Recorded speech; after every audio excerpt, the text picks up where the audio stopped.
Saya mau tanya sebentar. Kita orang mana? Halo? Oh, Indonesia, baik. Kapan Indonesia itu adanya? Lahirnya kapan? Halo? Ini orang mana ini? Baik, 17 Agustus 1945. Jadi sebelum 17 Agustus, baik ya, maaf, 16 Agustus 1945. Indonesia sudah ada belum? Belum ada. 17 Agustus 1945. Indonesia sudah ada? Belum. Jam 10 baru ada, jam 7 belum ada. Awas fokus ya, belum ada jam 7. Jam 8 belum ada. Jam 9 ada? Jam 10 ada? Belum tentu. 10 kurang 1 detik belum ada Indonesia. Belum ada. Sebelum ada Indonesia, adanya apa? Nusantara. Sekarang mari kita cek. Nusantara saat terbentuk dalam lingkungan di peta di bumi itu dihuni oleh penduduk dengan kepercayaan yang beragam. Kita kasih data dulu. Dulu Islam sudah ada di awal-awal masa. Abad ke-7 masuknya. Yang bilang abad ke-13 itu palsu itu ya. Itu palsu itu dari Snokhorny, orang Belanda yang memang mencari celah untuk bisa memutarbalikkan fakta sejarah, mengeluarkan kita dari keyakinan keislaman kita. Dia punya misi yang dia maksudkan perkembangan Islam, ya, bukan awal datangnya Islam. Nanti malam kita bahas lebih dalam lagi dengan Prof. Ahmad Bansur ya. Fokus sebentar, lihat. Majapahit sudah ada waktu itu. Jangan ngarang, baca lagi sejarahnya. Awas, hati-hati. Majapahit itu baru muncul tahun 1294. Lebih duluan Islam kerajaan di Samudra Pasai 1275. Berapa tahun coba sebelum datangnya ini? Cepat, 19 tahun. Di 19 tahun sebelum ada Majapahit, kerajaan Islam sudah ada. Kata Snokhorny datangnya di abad 13. Buktinya ada kerajaan Samudra Pasai. Apa mungkin orang Islam datang ke Aceh langsung bikin kerajaan? Mustahil. Ada orang datang ke Bandung langsung bikin kerajaan. Yang di Bandung pada ngapain? Ya. Pasti lebih dulu ada yang datang ke situ tuh. Ya. Ada yang datang dulu, ada yang kemudian berasimilasi dulu, ada yang dialog dulu, baru muncul ya pernyataan semacam ini, perkembangan semacam ini. Jadi Masya Allah ternyata Islam sudah ada duluan. Hindu juga sudah ada kemudian di awal-awal abad ini. Buddha juga sudah ada.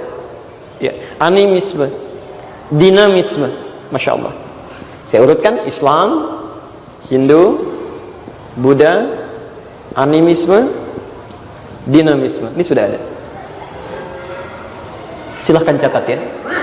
Begitu Islam ada di sini, dalam lingkaran ini, damai situasinya Pak. Silahkan cek. Tidak kita temukan pertentangan-pertentangan yang menghancurkan banjir darah. Yang terjadi justru saking indahnya Islam itu datang dengan aturan toleransi. Tidak pernah maksa orang untuk masuk Islam. Dibantu orang sekitaran. Kemarin kami baru dari Jawa Tengah tuh, ke Lasem. Tempat pertama kali ya saudara-saudari kita yang dari Cina merapat ke Nusantara itu lewat Lasem tuh. Ya. Di dekat pantai Caruban itu, dekat ke arah Bonang, ke Pesujudan, Anda naik ke atas. Ada yang jaga di situ namanya Pak Abdul Wahid itu. Sampai hari ini. Itu lewatnya ke situ. Pemukimannya di Karangturi sampai sekarang. Teman-teman sekalian, begitu Islam sudah mulai datang di situ, kemudian Masya Allah bergaul dengan orang sekitar, tidak ada paksaan, nyaman mereka, membantu orang sekitaran sampai mereka berkembang luar biasa.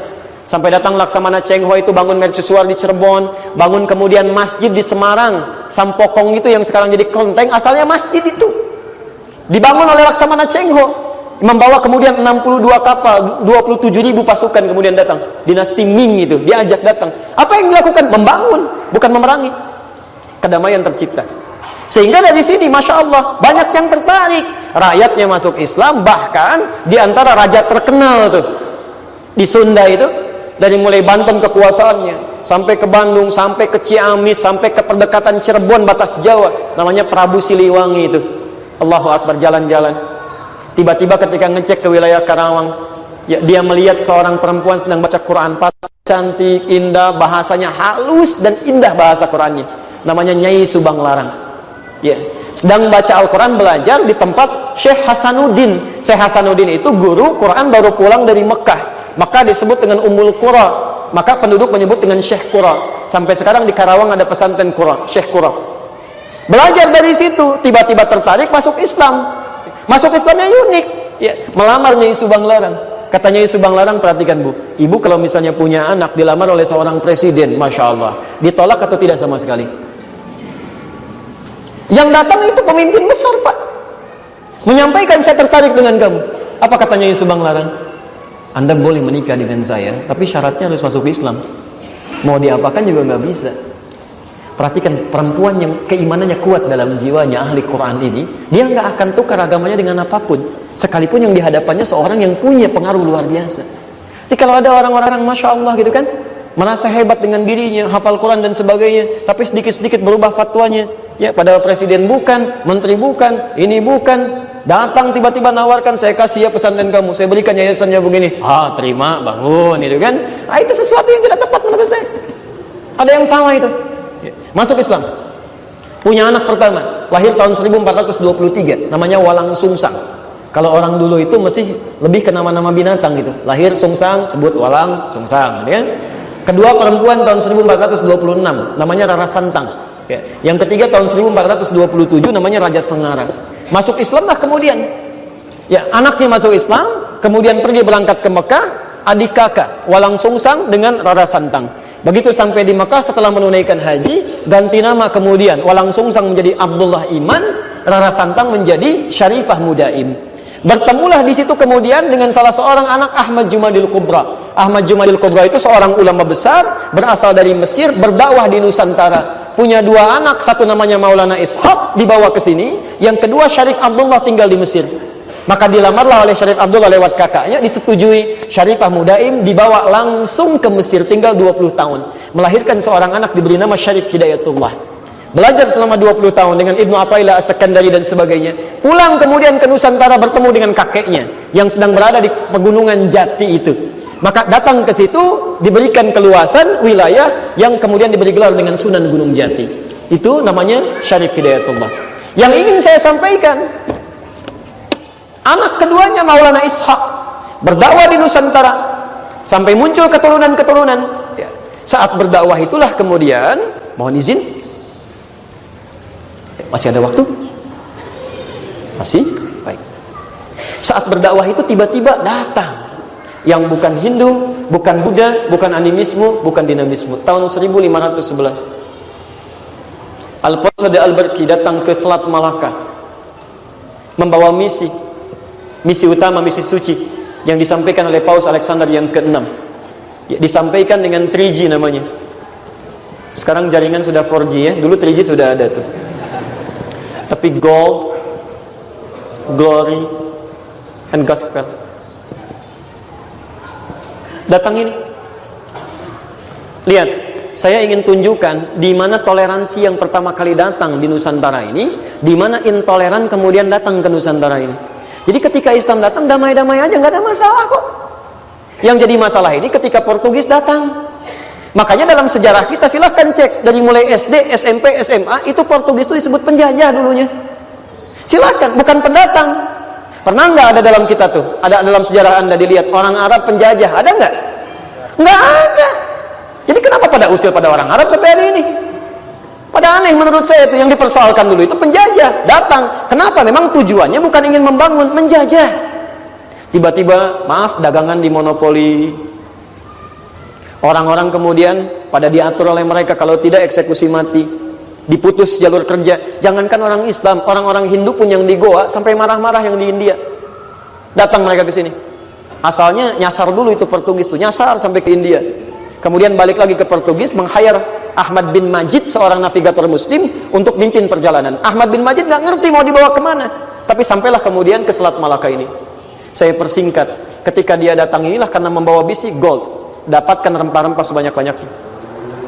Glory, capai kemenangan, ekspansi penjajahan. Gospel, tebarkan ini. Ya, kembalikan domba-domba yang tersesat. Agak aneh memang, nyari domba tapi ketemu orang gitu. Ini agak repot juga ini nih. Mohon maaf kalau kata-katanya kurang menyenangkan ya, tapi agak aneh memang. Ya. Nah, di sini kisahnya dimulai. Begitu datang, dia langsung membangun tempat ibadahnya. Dalam bahasa Arab disebut dengan kanisah. Jamannya kanais. Kanisah. Jamannya kanais. Ini penting saya tuliskan dulu karena saya akan bicara pada kitabnya Syekh Hasyim Asy'ari. Bahasa Latinnya dikenal dengan igreja. Igreja. Baik, jadi begitu datang dia bangun igreja. Orang kita tanya, apa itu yang dibangun oleh orang Portugis? Igreja, igreja. Orang kita kan semakin banyak diucapkan, biasanya semakin berubah pelafalan sesuai dengan konteks pelafalannya. Igreja, igreja, igreja, igreja, gereja. Okay? Sampai hari ini. Jadi gereja itu asalnya bukan bahasa Indonesia, itu serapan dari bahasa Latin. Jelas di sini? Baik, ketika dibangun itu, kemudian mulai ibadah. Ya. Ibadahnya 2 hari setelah umat Islam pergi ke masjid beribadah pekanan itu di hari Jumat. Ya, Jumat, Sabtu, kemudian nggak ada Minggu, adanya Ahad. Ahad, cuma ketika mereka berangkat di hari Ahad itu orang bertanya, itu ke gereja ngapain gitu kan? Mereka mau ibadah, siapa Tuhannya? Dalam kepercayaan ini dulu yang Protestan ini, maaf Katolik ini, ya, ini Katolik asalnya. Jadi kalau ibadah itu tidak langsung menyembah Tuhannya melalui perantara orang suci yang disebut dengan santa. Ya. Dulu yang dijadikan sebagai wasilah namanya Santa Domingo. Santa Domingo. Kemana nyembah Santa Domingo? Tipikal orang kita sampai hari ini nggak suka dengan yang panjang-panjang, Pak. Ya. Saya ada di Tripoli dulu olahraga, main bola dengan teman-teman. Orang Arab bawa bola namanya Abdurrahman. Dipanggil lagi oleh sesamanya. Allah ya Abdurrahman wazi'ina wazi' ta'al. Abdurrahman oper sini oper. Orang kita enggak. Man oper. Wazi'. Di oper ini. Baik. Santa Domingo, Domingo, Domingo, Domingo, Minggu, Minggu, Minggu, Minggu. Minggu dari sini asalnya. Muncullah hari Minggu. Nah, karena ini membawa misi gospel, mengajarkan ini sekaligus menebarkan, ya, ada penyebarnya di sini, datang membawa misi, ya. Apa yang terjadi? Kemudian mulailah masyarakat diajak-ajak. Tadinya ada tawaran, ngasih makanan, ngasih macam-macam, ngasih obat, ngasih penyembuhan.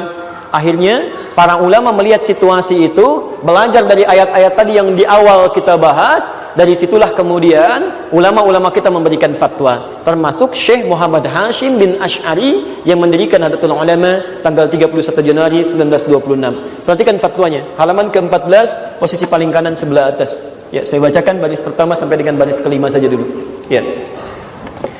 Wa yaqta'u bi takfiri. Ya. Qala fil Anwar, kata beliau, saya mengutip pengarang kitab Al-Anwar.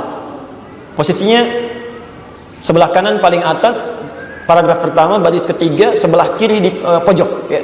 Wa kullu wa yaqta'u bi takfiri kullu qaulin, dan cukup dihukumi ikutan kafir setiap perkataan. Ya. Kullu qailin qaulan, setiap orang yang mengatakan bitadlilil ummati, yang menyampaikan pernyataan yang menyesatkan umat. Ya. Kata beliau pada saat itu, orang-orang yang menyampaikan pernyataan tapi menyesatkan umat dari akidahnya, itu dihukumi sebagai takfir. Takfir, dikafirkan itu. Ya. Kafir di sini maksudnya melakukan perbuatan yang kafar tadi, keluar dari ketentuan Islam. Yang paling menarik dituliskan, awas, awas. Wa kullu fa'ilin fi'lan, dan setiap orang yang melakukan tindakan-tindakan yang nyata terlihat. La yasduru illa min kafir. Yang perbuatan ini tidak bersumber dikerjakan kecuali dari kafir. Kalau kafir itu orangnya atau perbuatannya? Orangnya. Dari non muslim. Diberi contoh, kasujudi lis-salib, seperti mengakui adanya salib. Sudah ada simbol dulu kan ya? Karena ketika mereka datang biasanya di perairan itu sudah bangun, ya, satu menara, dia kasih salib di atasnya. Lu bikin gereja. Nah, orang yang tunduk mengakui itu, ya, kata Syekh Hashim Ash'ari, itu sudah bermasalah. Dia sudah maksiat besar di situ. Yang paling menarik kalimat selanjutnya, awil masyi ilal kanais, atau dia ikut-ikutan jalan. Kanais jama dari kanisah, ke gereja. Jadi kalau orang lain mau ibadah, biarin aja, kata beliau. Tapi kalau yang ikutan-ikutan ini orang aneh. Katanya muslim, kok ikut-ikutan? Dan beliau nggak nyebutkan ikutannya itu untuk apa. Kata beliau, awil masyi ilal kanais ma ahliha, atau datang ke kanisah, ke gereja bersama orang-orang yang mau ibadah, tapi orang ini nggak jelas mau ngapain. Itu sudah salah, kata beliau. Kenapa fatwa ini muncul? Karena memang sudah ada ajak-ajakan dari sejak dulu. Kenakan. Yang paling menarik, bizanadiriha wa ghairiha, atau mengenakan atribut-atributnya. Jadi dulu fatwa ini sudah ada dari ulama kita.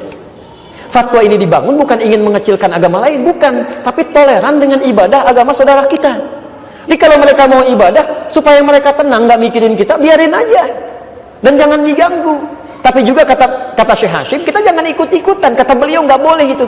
Pakai atributnya, mengenakan dengan mereka, ikut dengan mereka, nggak usah.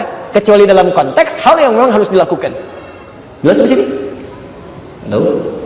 Kenapa tegang begini? Nah, ini saya ingin sampaikan satu hukum yang jelas. Jadi jelas MUI pun tanpa harus mengeluarkan fatwa, kalau kita benar-benar menggali Al-Qur'annya, menggali hadisnya, maka itu cukup bagi kita untuk jadikan patokan sebagai amalan. Kesimpulannya, bila ada di antara kita kemudian yang masih bisa menerima hal seperti itu, berarti dia kurang membangun hubungan baik dengan Allah Subhanahu wa taala. Yang kedua, kata para ulama, dia melakukan maksiat yang besar. Harus bertobat dengan segala apa yang dilakukannya, karena itu jadi konsekuensi serius ketika kembali pada Allah Subhanahu wa taala. Yang ketiga, tujuan itu dibangun bukan ingin mengecilkan orang lain, bukan. Termasuk melecehkan agama orang lain. Kita ada aturan di Quran, tidak boleh mencela Tuhan orang lain, agama orang lain. Tapi kita hormati mereka dalam konteks penghormatan yang dibenarkan. Biarkan dengan agamanya dan jangan ikut-ikutan. Termasuk juga sampaikan tidak perlu repot mengurusi ritual ibadah-ibadah yang kita kerjakan. Jelas?